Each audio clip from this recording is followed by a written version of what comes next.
Hello everybody and welcome back to the channel. Today we are doing another One Piece review video. Specifically, we are doing the Long Ring Long Land arc, I believe it's called. And before we get into that, just two quick little updates. First of all, I don't remember if last week you remember, but in last week's video I said that I was sick and I was like, I promise that it is not, the 19. Turns out it actually was the 19. It turns out that when you take those tests, it can take up to 3 days before, from when you get it till, you start showing up as positive. So it turns out that I did have it. I was isolating at the time anyway, so, it wasn't really a huge deal. I'm feeling much better now. I wasn't really feeling too bad. I did kind of just have, a fever and, a runny nose, I guess you could say. But besides that, I didn't really feel too awful. I don't know. I just thought that might be something that you're interested in finding out about. And secondly, for a while now, people have been asking me to, at the end of these videos, a playlist will pop up. And I've got all of my, book reviews. And I put that in, quotation marks because, I've now, just, everything is, book reviews, TV shows, movies, whatever, anime, One Piece, all that stuff. It's all under this one playlist called Book Reviews. And people have been asking me to separate that into, say, One Piece reviews, anime reviews, TV shows reviews, movies, books. And in the next couple of days, hopefully I'll do it tonight if the mood strikes me, I will be separating at least One Piece from the rest of those things. So there will be a second playlist for just One Piece. But anyway, on with the show. Let's talk about the Long Ring Long Island arc. Now, the first thing that I want to bring up is that after I'd finished reading this particular arc, I went onto Google Images and I was Google imaging things that I could use in my thumbnail and hopefully not get copyright striked. And I came across a few other videos, and apparently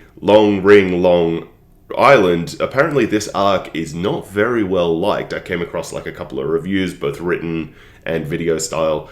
I didn't particularly read them because I didn't want them to taint my perception, but just from their titles, I could tell that these people did not enjoy it, or they thought it was in a lot of top 5 worst One Piece arcs or whatever, this one appeared a lot kind of thing. So I was I get it. I understand why people wouldn't specifically like this one, especially compared to some of the other ones that are just phenomenal. This one did just feel kind of odd and out of place. But to me, that is the entire magic of One Piece. So for me, I enjoyed this one. I didn't think that this was a particularly bad arc, and I think this goes on to something that I should talk about, the way that storytellers still tell stories, right? All stories that are told, especially in this long form storytelling, they all do a roller coaster, right? So it's just up, down, up, down, up, down. And the advice that you're given when you, start writing a book and you're into writing books and storytelling is that the way that you begin a chapter, you want the emotion to more than likely be the opposite at the end of that chapter. Right, and now that I've mentioned that, if you go and you read a book, you will notice that it happens, right? If you start reading a chapter and, there's a love scene, these two people that you've been waiting for, they finally kiss. At the end of that chapter, there is a good chance that either something sad will happen or something that will, make you angry. Maybe the guy's ex-girlfriend keys the main girl's car or something. And One Piece does this really, really well, right? You'll notice it a lot with, especially the end of a saga, I guess they're called. Especially at the end of a saga where everything's built right up, all this stuff that you've just been reading for the past 100 chapters or so will build up. There'll be an epic climax, there'll be an epic battle, and then it will be the resolution of that saga, and, it'll start going downhill. All the loose ends get tied off, all the tension gets released, and you start to feel good about what happens. But then when you move on to the next saga, the very first arc that you'll encounter will be fun, or it will be silly, or there'll be a lot of jokes, or it'll be really, low stakes, low bar.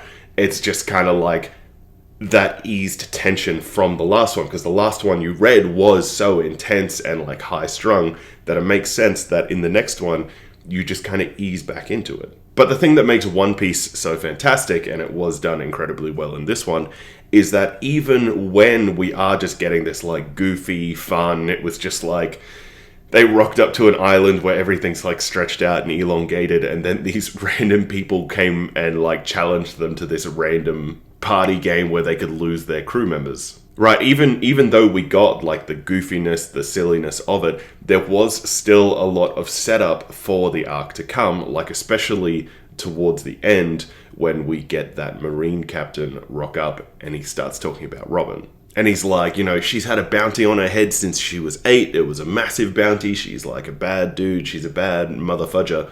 She's like cursed or whatever, and everyone that she hangs out with is bound to die. You guys, you're fools for trusting in her. You should just get away from her now because she is going to have you all killed. And then like right at the end of the story ends with like everyone asleep and Robin's just in bed kind of like staring at the ceiling. And it's pretty safe to presume that the very next like chapter, the very next like arc is going to be all about like Robin. It's going to be about her like sad childhood, how she became like an archaeologist, why she became an archaeologist, the sad story that makes her fit into the crew. Anyway, with all that being said, let's get into this like actual talking about this review. So this arc begins with a little bit of exposition. It begins with a little bit of information on the people still at Sky Island while they are all flying away in the hot air balloon. Right, we can presume that all the people in Sky Island heard the bell ringing. They're all looking up there. They're like, oh wow, okay, cool, the bell's up there. We can stop looking for it in the ocean floor. And everyone's kind of sad because they're like, wow, you know, we have like dedicated our lives to this. You know, this is something that gave us a lot of purpose. So the fella, I forget his name, LeBlanc or whatever, he pulls out the storybook again and he goes, okay, cool. So we've figured out this mystery. What are we going to dedicate our lives to now? And they're all like happy, like, oh, wow, yeah, we get to spend the rest of our lives, you know, together. We're still doing something. We're going to find a purpose. I did really enjoy that. I liked that it gave us that closure of them knowing that the bell was in the sky and that they would still find some form of purpose in life. Or if they were dolphins, they would find some kind of porpoise in life. And then we get a really weird scene that I didn't quite understand, and I know that I wasn't really quite meant to understand. It was just kind of like foreshadowing, where we get the hyena guy, and he is in the city center, and, you know, he's in a fight with somebody. And I believe that the person that he is fighting is somebody on the hyena's crew, and he's being, like, mind-controlled by Don Quixote Flamingo. And we get introduced to the symbol of the face, the pirate flag with the face on it. And, you know, the flamingo guy goes, you have disgraced this image, you've disgraced us, you know, he's clearly his boss, is as far as I can presume. And the guy that he was fighting executes the hyena guy, which I thought was really crazy because, like, they built him up to be such a, like, really crazy kind of guy. I thought that he was going to be in it more. Just kind of like as like this unhinged enemy. But no, it turns out they just like executed him. I thought that that was pretty crazy. And as far as I'm aware, the guy that executed him was part of his own crew. So I'm guessing that Mr. Flamingo has some kind of mind control powers. I'm not putting that as like an official prediction because, like I said, I might have just like misinterpreted the scene. We didn't really get a lot of explanation there, so I definitely could have misread it for sure. But I'm definitely interested to see what happens next with him. But now let's talk about continuity, right? Because what happens next is we finally get to see the Straw Hat Pirates. And they are falling out of the sky, they hit the water, and then the octopus falls down and lands on Luffy. Now, I said in my last review, like the G8 review I did, I said that I was thoroughly impressed with how they managed to like end the story the same way that the story began. So whether you watched the G8 filler arc or whether you didn't, this next arc would make sense the way that it began. And that was something that I was really interested in looking into. That was something that I was really interested in seeing, is how this one was going to begin, and like whether or not knowing everything that happened in the G8 arc would affect the way that the story began in my eyes. And it didn't. It fit perfectly. It fit seamlessly, regardless of if I'd seen that filler or not. We get a few little interesting exposition points that I feel are setting up the story for later on. Like, for example, Luffy tries to ride the wave dial and, like, crashes it, and, you know, they have to rescue him. And then Nami gets on the wave rider and, like, is doing her thing. And in that moment, it explains to us, hey, you know, the wave rider still functions down in the East Blue. It still functions, or not in the East Blue. Are they still in the East Blue? Is the Grand Line part of No Sea, or is...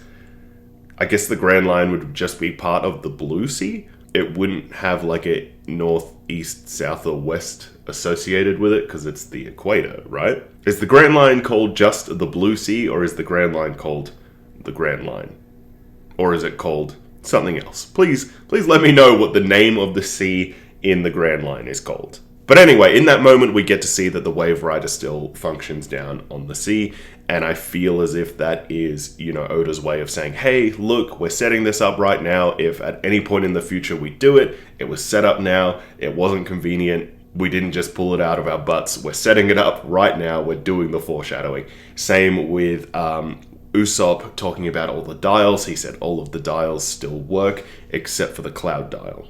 Which again is just good storytelling because they are setting up these tools so later on in the story they can utilize these tools to however they wish and desire without it feeling cheap or convenient. From here, a few interesting things happen. You know, they go to they go to separate the gold to each other, but then they ultimately decide like, hey, look, we have not had any repairs on our ship since we left Usopp's hometown, so let's just like spend all this money repairing the ships because this is where we live, this is our life. If something goes wrong, we're dead. Also, in this moment, Luffy decides that the next person that they need to invite on the pirate ship will be a carpenter, will be a ship repairman, will be a mechanic, whatever word you want to use. And now this brings me on to one of the points that I wanted to talk about. When they come across the, I'm just going to call it the ghost ship, the ship that ran into the Foxy pirates, and they had their like medic, cook, captain, navigator sail taken from them because they lost that game, the Davy Jones game. Now, the question I have here is, why were they all so like sad and miserable, right? Like, I get that, you know, you could say like, you know, they didn't have their captain, they didn't have their navigator, how would they be able to find their way to an island or something, right? But then it's like, when they saw the other ship, when they saw the Going Merry, why didn't they like yell out for help? Like, help us, take us to an island, save us, right? I found that moment really weird, and in my head, it kind of gave more precedence to the mind control powers of that like flamingo guy, because obviously we didn't know about the Foxy pirates yet. I thought that this was the doing of the flamingo guy, like, you know, maybe they ran into the ship, the flamingo guy goes there, makes everyone just like really depressed and sad, and then he can just walk through, steal all their gold and leave because he has the mind control powers. I keep so like confidently talking about this guy's mind control powers. I have no idea if he's got them or not. But yeah, anyway, it just seemed kind of odd to me that they would just kind of like be so sad that they lost the game and lost their captain and a couple of like, you know, important crew members, that they would just go into this like massive depression slump. I'm not gonna lie, I was kind of confused about that even right up till the end of the story. This brings us on to when they rock up to the Long Island, and it's just like one big grassy plain, and they, you know, jump out and they see the bear that's stretched really tall, and they see the dog that's stretched really tall, and, you know, the horse and all that. And just in their explorations, they come across this tent, and they come across a horse out the front of the tent. And, you know, Chopper is there, and he's talking to the horse, and he's having a heart-to-heart with the horse. And while that's happening, Luffy gets attacked by a piece of bamboo. And so Luffy attacks the bamboo back and like knocks this old guy out of the sky. And apparently the old guy had been stuck up on the stilts for 10 years because it was his dream to build the world's tallest stilts. But because they were made out of bamboo, they kept growing. And because he was scared of heights, he couldn't jump off. So for 10 years, he was just slowly going higher and higher into the air. And it was at this moment that I knew that this was going to be more of a silly arc. Which, of course, fits right in with the way that stories are told, because the last arc was, pretty rough. It was pretty intense with, like, the big lightning ball guy, and he's just, like, blowing everyone out of the sky, and he's just, like, trying to kill an entire civilization. That was pretty intense. So it makes sense for this one to be a little bit more silly. And from here we get a bit of exposition from the old man. We learn more about, like, the lifestyle of these people, how they're nomadic, and the water goes up and down. Once per year, the water will disappear for like a day or something, and they can cross to the next island, and so they cross every 3 years. And honestly, it makes a lot of sense for them to live that nomadic lifestyle with, like, grazing flocks or whatever, so they can graze the lands and then move on and allow those lands to recover for 30 years, which is how long it takes for them to do the loop. So just from a general storytelling standpoint, I did really like that. I thought that that was just a really clever way for them to do that, because it was like, the thing about One Piece is, like, they don't need to be as clever and think out these worlds as much as they do. Like, they could get away with thinking about half of the stuff they think about, but the fact that they put in that effort really shows, and it really does make it that much better of a story. We then get a loving flashback, or we get a loving reunion between the old man and his horse, Sherry, and we get, like, this nice little flashback of the horse, and he's, like, wading through the rain, and he's wading through the snow, and the people, before they left that specific island, they were like, look, Sherry, he's been gone a while, are you sure that you want to stay here and wait for him? Because we're not going to be back for 27 years. And the horse is like, no, I'll wait for him. They then go, like, gallivanting, they go running around and jumping and having this grand old time, and they're just, like, loving life, but then the horse gets shot by the Fox Pirates. And obviously, Luffy, being this chaotic force of nature, this force of good in the world that just wants to make things right, wants to beat this guy up. And the guy's like, you want to fight? Then we'll have a Davy Jones back battle off. And Luffy's like, yeah, whatever. I don't care. Whatever challenge you want to throw down, I'm going to beat the shit out of you, so let's do it.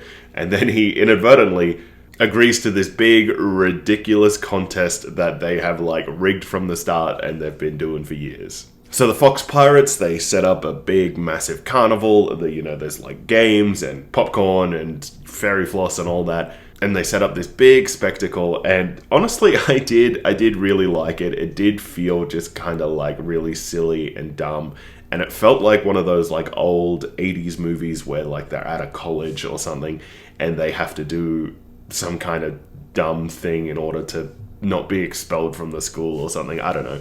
It just had, like, that vibe of, like, school kids coming together to build a boat and, beat the rich kids at something. So the first competition begins, and it's like a boat race where they have to, like, build themselves a boat out of, like, barrels and then sail around the island once. And when it's happening, all the people are there with their rocket launchers, and they just start, like, bombarding the Straw Hat Pirates crew. And they're all just like, well, we didn't say that the audience couldn't, like, shoot rockets at the boats, so, like, anything goes. And in this race, we see a couple of interesting things. We see the Fox captain use his slow ability for the first time. So that was a nice little bit of foreshadowing before the battles to come. We see Usopp use the blast style while he's in the water. And ultimately, they lose, and they end up losing Chopper. Which, in that moment, a really interesting part happens, right? Because obviously Chopper is, like, crying, and he's, having a bad time because he's lost all of his friends, and he specifically joined Luffy's crew. He specifically left his island to be a pirate with Luffy. And in the past couple of scenes, we'd seen that Zoro had his back turned to, like, the camera, I suppose. His back turned to the audience. I don't know how you would explain that in a panel. And he was drinking. So he had his back turned and he was drinking. And they went out of their way to show that, like, a couple of times. And then finally, Zoro stands up and he says something to Chopper, something along the lines of, like, shut up, stop being a crybaby. Like, if you're a man, then you will accept these consequences and stop trying to blame it on other people. Now, obviously, that was a really mean thing for Zoro to say, especially to Chopper. But the thing is, it's really interesting that he used those words because, like, I feel as if Chopper's whole arc is trying to find his humanity, is trying to, like, come to terms with, like, living inside of the human world. And so Zoro saying, if you are a man, then you need to stop crying about this and accept the consequences. You came onto this boat. You chose the pirate's life. This is part of the pirate's life. If you're a man, then you will accept the consequences of your actions and of your choices.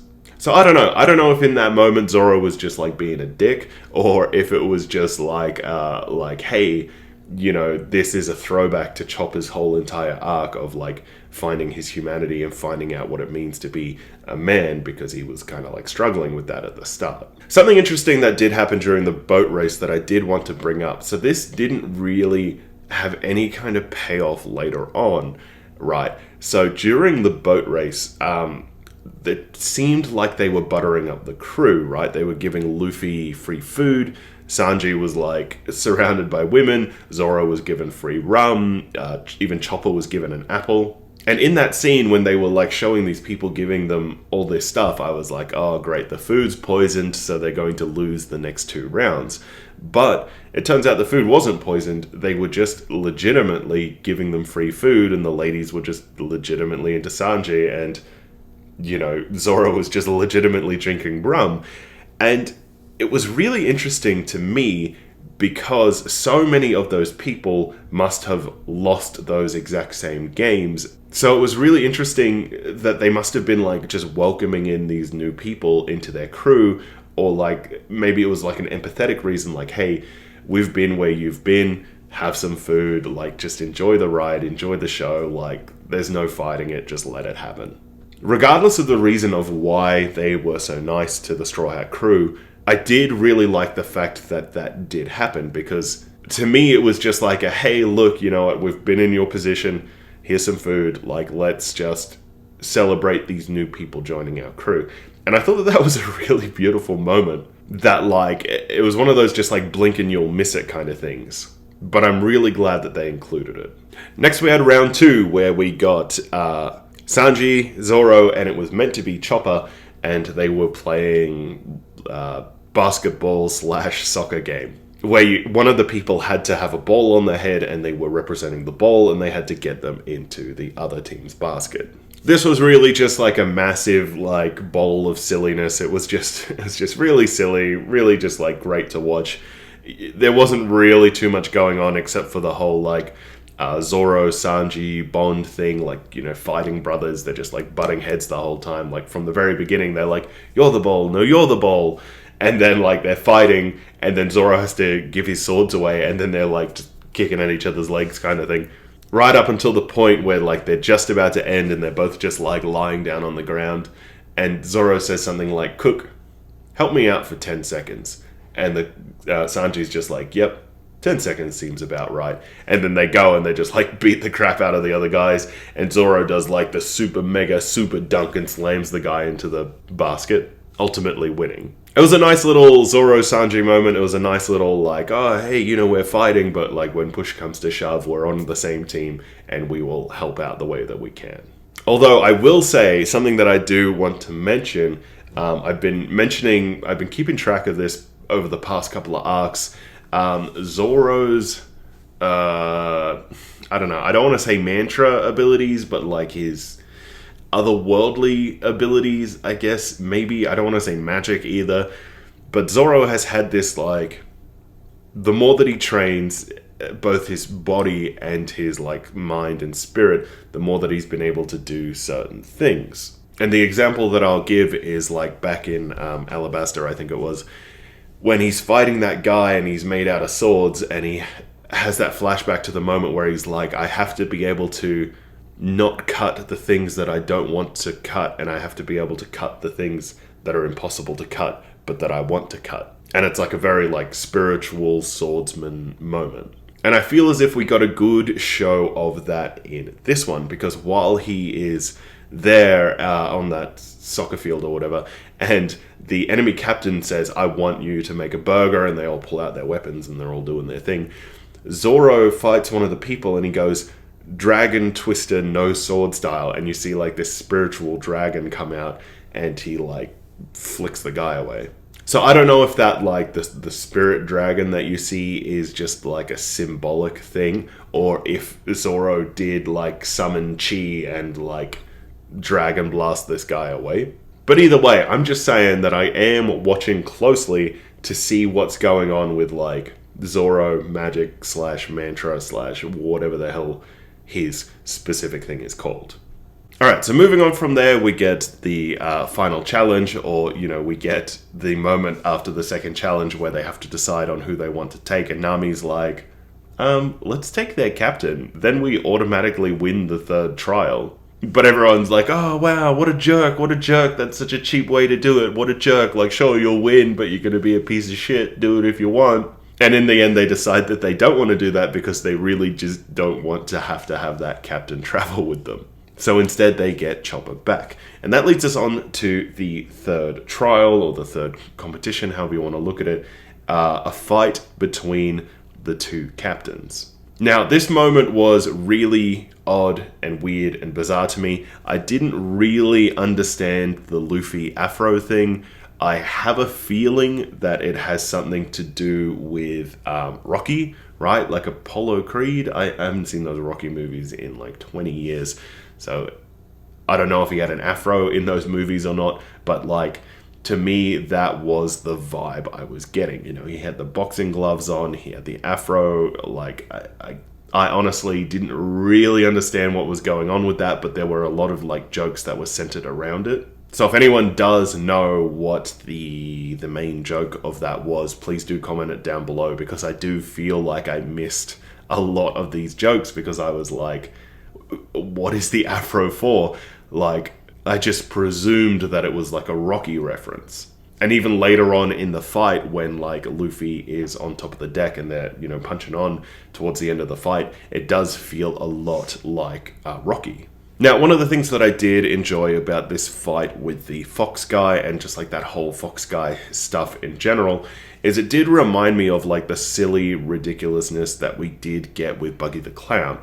And it's something that we haven't really had much of, like just this purely ridiculous villain. It's not something that we've had a lot of, because the villains have been a lot more intimidating and threatening. So it was nice to go back to like a Buggy the Clown style villain. And, you know, we saw this with a couple of things, like he blows himself up with a bomb twice. You know, he sends Luffy down into the bowels of the ship, and he's got like a gorilla punching machine. You know, when there's like the big smoke bomb on the ship, and there's all the different like targets of him. Luffy says something about his crappy hairpiece or whatever, and like you just see the guy like be really sad and fall over, and, you know, Luffy knows it's him and is able to punch him. So I did like those little moments. But I feel like the real highlight of the fight is when Luffy pulls out the mirror from his afro and uses it to deflect Old Mate's ability onto him. I thought a lot of really interesting things happened in that moment. Firstly, there was like the foreshadowing from the very beginning of the story where the guy said that my ability is like radiation. And I'm not a scientist, but I believe that radiation would bounce off of a mirror. I would presume that the One Piece writers had done their research and specifically wrote in that it was radiation to foreshadow the fact that it could be bounced off of a mirror. Is that true? I have no idea. I'm not a scientist. But so that was like a good bit of foreshadowing there, and then like in the gorilla pit where he like smashes the mirror. And then just back to the beginning of the fight where he even just like puts on the afro in general, and in the moment you're just like, oh wow, that's just like a silly One Piece thing. But he uses it in the end to clinch his victory by having a piece of mirror stuck in his hair. But before that happens, before he wins the fight, he is just getting like the crap beaten out of him, and he keeps getting up, and they're just like, why do you keep getting up? And Luffy says something along the lines of, I would die before I let you take my crew. I would die for my crew. Or he says something along those lines. And I thought that was really interesting, because just jumping ahead back to when the Marine commander or whatever he is, when the Marine Admiral is there and he's like there to take Robin away, Luffy challenges him to a one-on-one duel, and they fight, and Luffy like technically dies, or like is incapacitated or whatever. And the guy is like, oh wow, that was really clever. Now I can't come after your crew because it would be breaking our like commitment to this fight. And I feel as if that moment where he like is incapacitated or like technically dies is a throwback to the moment on the boat where Luffy is like, I would rather die before I let you take my crew. Which is exactly what he's doing in this moment. He's fighting and like dying to stop the guy from taking Robin, which is his crew. Anyway, Luffy wins the final duel and he goes, look, I just want to take your flag, that's it. And they're like, oh no, that's really mean, that's really cruel. And, you know, you get the explanation that the flag is also on their sail. So by taking their flag, you're also taking the sail. And Luffy's like, look, don't worry about it. I will repaint you my own design on the sail. And I love it because it's reminiscent of like early on when Luffy paints the straw hat symbol on like his first sailboat or whatever that was. It's very reminiscent of that and how like bad the art style is. So I did really enjoy that moment. But in reality, Luffy only wanted like the flag. So he could go and present it to the old fella and be like, look, you know, we've avenged your horse, we've avenged you. This is the symbol of their defeat. Typical great Luffy. And basically, I've already covered everything that happens after this point. You know, we get the Marine Admiral, we get the you guys shouldn't be hanging out with Robin speech, and then all the stuff that happens after that. The only thing I haven't touched on is that while or after Luffy is frozen and before the Admiral leaves, the Admiral says to Luffy something along the lines of, I had a message from Smoker, but forget about it, it's too stupid of a message. And then he like jumps on his bike and rides away over the ocean. So that was really interesting. I wonder what Smoker's message was. Oh, and I almost forgot. We also get the part where the Admiral says something along the lines of, Luffy, you are just like your granddad, or like trouble runs in your family, I knew your granddad or something. And in my head, I'm just like, his granddad, you mean Gold Roger, because I'm sure that Luffy is the descendant of Gold Roger. But whatever, I'm glad that we're like getting more information about like Luffy's lineage and all that kind of stuff, even if it turns out that Gold Roger is not his parent or his father or his grandfather or whatever. I'm also convinced that Luffy is a time traveler and Luffy is Gold Roger, but that's a whole nother theory for a whole nother time. Anyway, guys, so all in all, I thought that it was fine. I thought it did the job. I thought that it was, like, in regards to the way storytelling is done, I thought it filled its job very well. I don't really understand the hate that it gets. I get that it does feel kind of silly, and it does feel, you know, I guess you could say it feels like filler, but it did really have a lot of important story beats to it. We got a lot of introduction to things to come. I don't know what's coming, but I can assure you that I'm sure that we got some great introductions to things to come because this story is fantastically well written. I can't wait to find out what happens with Robin's backstory. I'm sure that's coming in the next arc. Really looking forward to that. I hope you guys enjoyed this. Please like the video, leave a comment down below, subscribe to the channel if you haven't already, and as always, thank you very much.